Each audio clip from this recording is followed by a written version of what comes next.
And a lot of people aren't even aware that there is another way to think about it. True. They're not. They don't even know.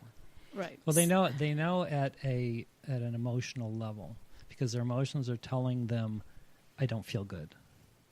But we discount emotions in our society because you're supposed to put up with pain. There's nothing you can do about it. Right. And we also want to be the martyr. I mean, not our generation so much, but just a generation before us. They were taught no matter what.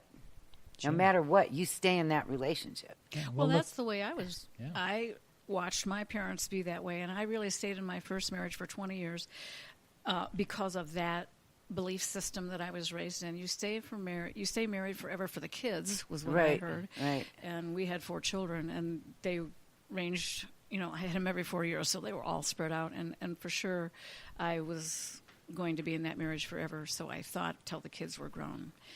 But things change. Well, if you think of the generation that where that generation came from, they went through World War II. Yeah. And so there was, war is sort of the epitome of pain. Right? It's emotionally at the bottom of the scale, the emotional scale, right? And so to get through it, you have to numb your emotions. You put up with whatever you have to put up with to stay together, But and it's sad. Well, it's let's just say we always like to say that in every negative experience there's equal and opposite positive that's being created. It's how long they're going to stay in the misery, and that's what we help people to understand, is you don't have to stay there. If your emotions are telling you you're in the wrong place, then that's the very first level of awareness. And then what can we do to move those emotions up? Because that's the guidance telling you which direction to go. You're just not listening to it. And sometimes the problem doesn't lie outside of the relationship. It lies within. Always. And they can be helped. But in those people's minds, once they see that, sometimes people can grow together. That doesn't mean that the relationship has to end, right? Right, of course. But it's an individual journey. Right. And that's back to the alignment piece.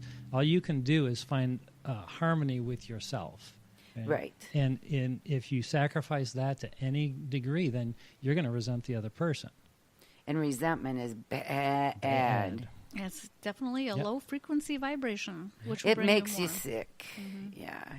Physically sick. Sure. Well, that's your body at the second level of awareness. First level was the emotions that you ignored or pushed down with drugs or alcohol. Or I learned to physically numb them. I literally numbed that part of my body so I couldn't feel all that negative emotion. But if you ignore it, doesn't matter. Law of attraction brings you more if you're sending it out. And it gets bigger. And then your body starts to feel the physical effects, which vibrationally are matching the thoughts you've been sending out. And if you ignore that, then it gets even bigger. And it keeps getting bigger until it hits your level of the threshold where your awareness finally kicks in. For me, it was a brain tumor in 2008. I had to get hit over that's the not head. that long ago. Nope. No. That was after you were married. Yeah. Even. We were celebrating our 1-year anniversary, and he got diagnosed. Yeah. But of course, as the law of attraction would have it, that was within a week we got introduced to Abraham Hicks material. Within a week of that? Yeah. Yes, I was. Isn't that interesting? Yeah. Well, I went to lunch with a girlfriend, telling her of the diagnosis and how scared we were, and that we didn't know how we were going to make a living. We didn't know how long recovery would be, so forth. I was worried about money, and she said, well, I just ordered these CDs from Esther and Jerry Hicks called Money and the Law of Attraction. Would you like to borrow them? And the fun part was we were driving to Niagara Falls to celebrate our 1-year anniversary, and I said, I would love to. So we listened to them all the way to Niagara Falls from Detroit, which was a nice long drive. And because we weren't watching a DVD, couldn't see what was exactly happening, Kevin said, clearly, this really resonates. It was easy. It was easy for the scientist. I come from the computer engineering field before I went into this work. So you tear things apart. You bet.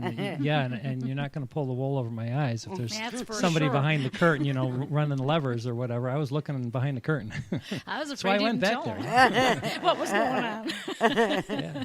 But and it took a lot of listening of workshops But one of the things with any kind of material like that's brought from a broader perspective, a broader consciousness, is that it's pure. It resonates right with your heart, and it never varies. It's consistent 100% across the board. So over time, the engineering side of my brain got pacified enough to where I could really dive into it. And we've got hundreds of CDs. We just started DVDs ordering them right and left that whole year of that particular journey, and it was very empowering. So then when we got through that, that's when we knew we just loved what we had learned, and Kevin got the information he needed to know this is really a beautiful, natural occurring law of the universe that will always be here.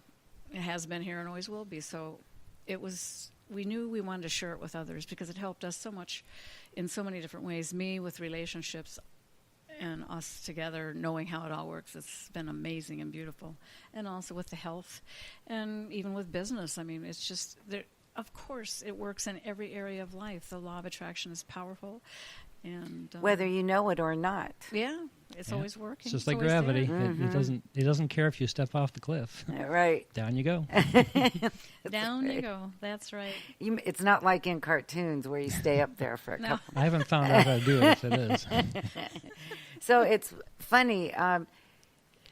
It's when the student is ready, the teacher will come. And that saying just describes my life so perfectly. I've always been I practiced the law of attraction. I didn't know it. I didn't know it at the time, and I had never heard of Esther and Jerry Hicks. But I started reading a lot, and I was in real estate. And they give you all those self-help things in real estate. You're bombarded with classes and setting goals and all that. So it was before everybody was starting to do that. But I'm going to make this really brief. So I started reading Wayne Dyer, and this is many years ago. And Wayne Dyer did the introduction to some of Esther Hicks, some of their books. But did you ever see the video with them? Yeah, when he got on stage with Esther, and and Esther disagrees with him on that. Oh, I think I love that, and he's like, "What?"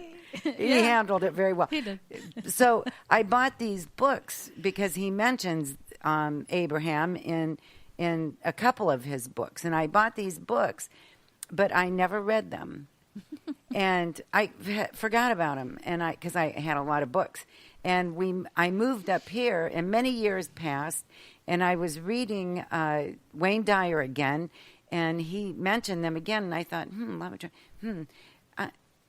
I'm going to order these books. And I went on Amazon, these books look familiar. And my husband went to our storage unit, and every book that I was going to buy, I already had. But the timing wasn't right. It's so perfect. We had the same thing happen when he got diagnosed with the brain tumor. We started wanting to read more and more, and I was teaching a women's program and using Louise Hay book, You Can Heal Your Life. And he also had his own copy somewhere. I had bought it 15 years earlier. And never read it. Isn't that funny? And so we were sitting there, and I said, I wonder where your book is, because that's after we'd gotten married and moved all this stuff together. And he said, I don't know, it's somewhere. And I said, why don't I just let go of the need to find it. Why don't I just buy you another one? And we both looked up, and across the room on a bookcase was his book, sitting right in our bedroom. Like we were sitting there all the time. All the time. Brand new copy, so I got to when read you it again. let go of the need. Right. I'll just go buy one. Now it'll show up, just like your phone charger is going to show up when you're not needing it. When I don't need it, right. It's so funny how the universe works like that. You have to let go. You don't want to be needy. That's two different frequencies, two different vibrations. So talk about that a little bit. Well, when you take a deep breath and get connected with your inner being, and you relax, and you let go of, I've got to have that now. When is it coming? I need it. I'll feel better if I have it. When you let go of all those thoughts, which are worry and lower frequency, now you open up the door for the high frequency thoughts and ideas, solutions to come to you that will lead you to your goal, whether it's just looking up and happy for us to see the book across the room. But it's all about the frequency, and all of the solutions to everything you ever want, every dream, desire, goal you ever had is based on high frequency, because when you have a goal or a dream, it feels good. Mm-hmm. If you're going to have it, right? The idea. That feel-good frequency is high. Worry, fear, neediness, got to have it now, don't know when it's coming, those are low frequency. And of course, the law of attraction simply states like frequencies always come together. So if you want the solution, whether it's a thought, a person, place, thing, or an experience to come to you, that leads you towards your desire, you're going to want to be in a high-frequency, good-feeling place. And that means you want to let go of the neediness and having to know when and having to know how. Those two things don't go together with, here you go, I'm happy to receive. It's more like what they do, teach you how to do things, do, but that isn't really the way the universe is Although lined you up. can't stop doing. Well, you want to do things, but you want to act on inspiration, inspired action. So see, when you let go, a thought will come to you that will feel good, and you're going to want to do it. Like my second marriage, when it fell apart, that husband, we had a business together, and he took some of our retirement money, had a house behind my back, and a girlfriend living in it. Well, that was quite a trauma in my life. No, really? Yeah, a little bit. And so, but over the course of just a short little bit of time, when I got an attorney, she said, I want you to learn to meditate. And I thought... The attorney said that? The attorney. Well, good for her. And only because I was referred to her from the CEO of the company I was in before that, they were friends. So it was just lined up perfectly. I went to her. She said, I want you to learn to meditate. And I thought, look, I've tried it. I've read Wayne Dyer, Eckhart Tolle. I just can't get my mind quiet. And she said, I don't want you to do it alone, Suzanne, because, see, I was like self-help. I'm going to do it, everything. Right. Because when you're married to an alcoholic, man, you just take it all on, and you know, it's a big mess. So anyway. I know. But the bottom line was, she said, I'm going to send you to a class, and I want you to learn Deepak Chopra's Primordial Sounds. And I said, okay, fine, but I really don't want to drive to your city, because she was 45 minutes away. Well, she had been meditating for a long time to quiet her mind as an attorney, to have clarity when she goes into court. She opened up the phone book. It fell open to my city, 45 minutes from her, and there was a woman who taught exactly what she wanted me to learn 1 mile from my house. So I went to it, but that gives me goosebumps. Here was the inspired thought. So I get home thinking, okay, I sign up for the thing because I promised her I would. There was 1 seat left.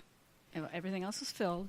And then I began to think, okay, now this is where I started having a little clarity. I just let go of, well, I'm not going to fight having to do anything. I'm just going to do what she tells me, whatever it is. I signed up for the class, and I flipped on the TV, and I began to think maybe it's spirituality that I need to focus on, because I was all about sales and being a single mom with 4 children and a leader and blah, blah, blah. Mm-hmm. But I really hadn't focused much on that, and I thought maybe this is a little hint, she wants me to meditate. So it stepped on a minister named Joel Osteen, and I would never have watched him before, but it was just drew me right in. He'd written a book called Your Best Life Now that year. Do you have it? Mm-hmm. And I thought, Your Best Life Now, when's that coming?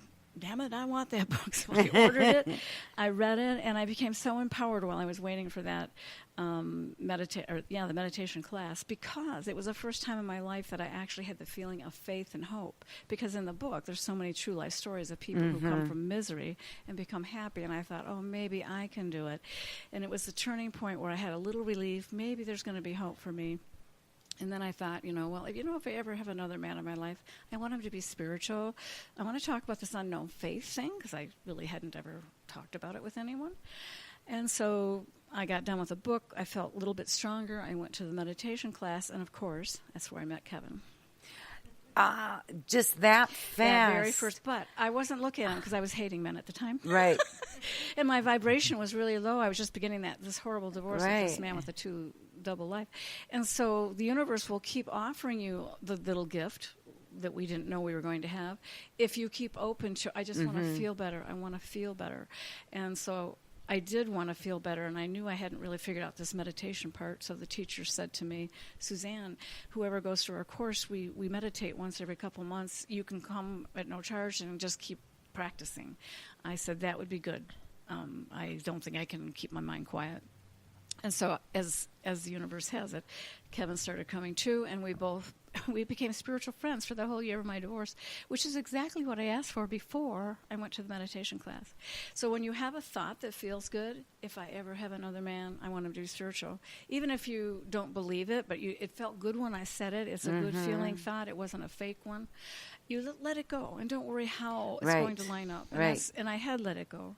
And just over the course of all the little cooperative components, we like to call it, the universe lining up, here's the next little thing for you, Suzanne. You want to feel good? Try this. You want to feel good? Try that. Which then brought us closer and closer together. And the beauty of that is, as you were taking those little steps, you took them trusting that this was going to help me feel better. Right. And I didn't know the long-term goal was going to be reached, which to be happily married. I was never ever going to be married again, for heaven's sake. But yeah. Isn't that something? Trust is a big thing.